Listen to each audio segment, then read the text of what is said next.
शेतकरी मित्रांनो, नमस्कार. शासनाच्या वतीने पीक पाहणी नोंदणी सुरू केलेली आहे. दिनांक 1 ऑगस्टपासून पीक नोंदणीला सुरुवात झाली आहे व शेवटची तारीख 15 सप्टेंबर आहे. याच दरम्यान सर्व शेतकरी बंधूंना पीक करणे महत्त्वाचे आहे. तुम्हाला शासनाकडून मिळत असलेले अनुदान व पीक विमाचा फायदा घ्यायचा असेल तर आपणाला दिलेल्या वेळातच पीक नोंदणी करणे बंधनकारक आहे. जर तुमच्याकडे जुना ॲप असेल तर त्यालाच अपडेट करा, कारण अपडेट केल्याशिवाय तुमचा पीक नोंदवता येणार नाही व सरकारकडून मिळालेले अनुदान किंवा पीक विमा आपणाला मिळणार नाही. म्हणून तो ॲप अपडेट करा किंवा ज्यांनी अजूनपर्यंत हा ॲप इन्स्टॉल केलेला नसेल त्यांनी पीक पाहणी DCS ॲप हा प्ले स्टोअरवर जाऊन डाउनलोड करा, इन्स्टॉल करा. शेतकरी मित्रांनो, माझ्याकडे नवीन ॲप इन्स्टॉल केलेला आहे. तुम्हीसुद्धा आपल्या मोबाईलमध्ये नवीन ॲप इन्स्टॉल करा. तुम्ही ॲप ओपन केल्यानंतर अशा प्रकारचा पेज ओपन होईल. यामध्ये खातेदाराचे नाव, यामध्ये तुम्हाला तुमचं नाव सिलेक्ट करायचं आहे. जर तुम्ही अजूनपर्यंत खातेदार नोंदणी केली नसेल तर त्या ठिकाणी तुमचं नाव येणार नाही. त्या अगोदर नवीन खातेदार नोंदणी करा. त्याच्याखाली जो बाण हिरव्या कलरमध्ये दिलेला आहे त्यावर टच करायचं आहे. त्यानंतर या प्रकारचा पेज ओपन होईल, ज्यामध्ये तुम्हाला विभाग निवडायचा आहे. जिल्हा, तालुका निवडल्यानंतर तुमचा सातबारा ज्या गावचा आहे तो गाव या ठिकाणी निवडायचा आहे. खाली हिरव्या कलरमध्ये बाणाचा निशाण दिसत असेल त्याला टच करायचं आहे. नंतर पहिले नाव, मधले नाव, आडनाव, खाते क्रमांक, गट क्रमांक इत्यादी दिसत असेल. यामध्ये गट क्रमांक सिलेक्ट करून त्यामध्ये तुमचा गट क्रमांक भरायचं आहे. नंतर गट क्रमांक भरल्यानंतर तुमच्या सातबारावर जेवढे नावे आहेत तेवढे नावे तुम्हाला दिसतील. तुम्हाला ज्या नावाचं पीक नोंदणी करायचं आहे त्या नावासमोर टच करायचं आहे व नंतर खाली जो बाणाचा निशाण दिलेला आहे त्या बाणाच्या निशाणवर क्लिक करून समोर जायचं आहे. अशा प्रकारे तुम्हाला सूचना येईल की तुमची खातेदार नोंदणी झालेली आहे.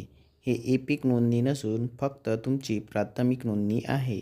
यानंतर आपण पीक नोंदणी कशी करायची ते सविस्तर जाणून घेऊ. नोंदणी केल्यानंतर ॲप पुन्हा बंद करायचे आणि पुन्हा सुरू करायचे. त्यानंतर तुम्हाला अशा प्रकारचा पेज दिसेल, ज्यामध्ये तुम्हाला लिहिलेला आहे खातेदाराचे नाव. यामध्ये खातेदाराचे नाववर क्लिक केल्यानंतर खाली तुमचा नाव येईल. त्या नावावर क्लिक करायचं आहे. क्लिक केल्यानंतर जो बाणाचा निशाण हिरव्या कलरमध्ये दिलेला आहे त्यावर टच करायचं आहे. अशा प्रकारचा नवीन पेज आपल्यासमोर ओपन होईल. यामध्ये पीक माहिती नोंदवा यावर टच करायचं आहे. त्यानंतर तुमच्यासमोर अशा प्रकारचा पेज दिसेल.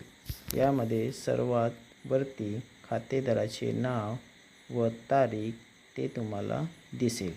त्यानंतर तुम्हाला तुमचा खाते क्रमांक प्रविष्ट करायचं आहे. नंतर तुम्हाला तुमचा गट क्रमांक भरायचा आहे. गट क्रमांक भरल्यानंतर तुमची जमिनीचा एकूण क्षेत्रफळ हेक्टरी आरमध्ये खाली तुम्हाला दाखवेल. त्यानंतर तुम्हाला तुमचा हंगाम सिलेक्ट करायचं आहे. जसं की आता खरीप हंगाम सुरू आहे.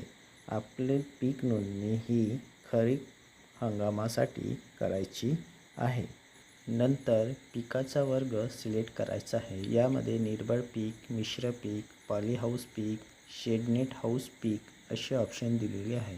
तुमचा जो पीक आहे त्यानुसार तुम्ही आपला पीक निवडायचं आहे. आम्ही या ठिकाणी निर्भर पीक हा निवडत आहोत. त्यानंतर निर्भर पिकाचा प्रकार, तर यामध्ये आपणाला पीक सिलेक्ट करायचं आहे.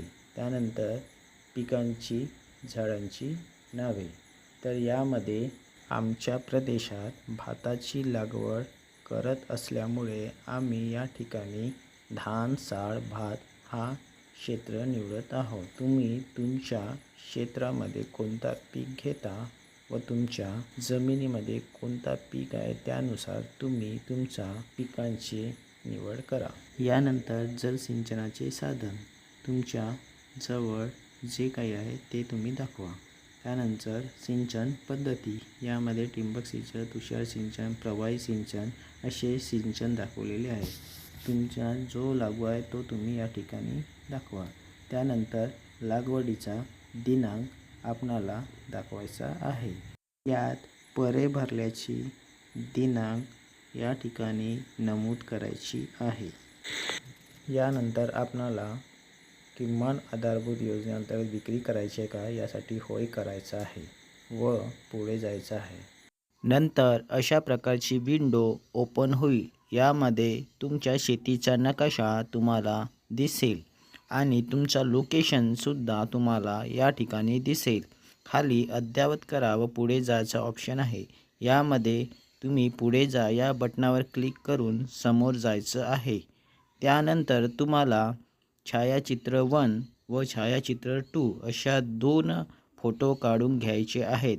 सर्वप्रथम तुम्हाला छायाचित्र 1 या बटनावर क्लिक करायचं आहे व फोटो कॅप्चर करायची आहे. तुम्हाला सूचना मिळेल. त्यानंतर तुम्ही किती अंतरावर आहात त्याचं सूचना असेल. तुम्ही ठीक आहे या बटनावर क्लिक केल्यानंतर फोटोचा ऑप्शन तुम्हाला दिसेल. तुम्हाला योग्य वाटत असेल तिथली फोटो कॅप्चर करायची आहे व खाली ओके बटनावर क्लिक करायचं आहे. नंतर ऑरेंज कलरमध्ये छायाचित्र अपलोड केलेला दिसेल आणि छायाचित्र 2 बटनावर क्लिक करून दुसरी फोटोसुद्धा अपलोड करायची आहे. तुम्हाला पुन्हा सूचना दिलेली असेल. ठीक आहे या ऑप्शनवर क्लिक करून पुन्हा आपणाला दुसरी फोटो कॅप्चर करायची आहे. तुम्ही दुसरी फोटो कॅप्चर केल्यानंतर ओके बटनावर क्लिक केल्यानंतर खाली जो राईटचा सिम्बॉल दिलेला आहे हिरव्या बटनमध्ये त्याला टच करायचा आहे व समोर जायचं आहे. पुन्हा समोर अशा प्रकारची विंडो ओपन होईल. यामध्ये तुम्ही दोन्ही फोटो काढलेल्या चित्र दिसणार आणि खाली चेक बॉक्स दिसेल, त्याला तुम्ही टिक करायचं आहे व पुढे जायचं आहे.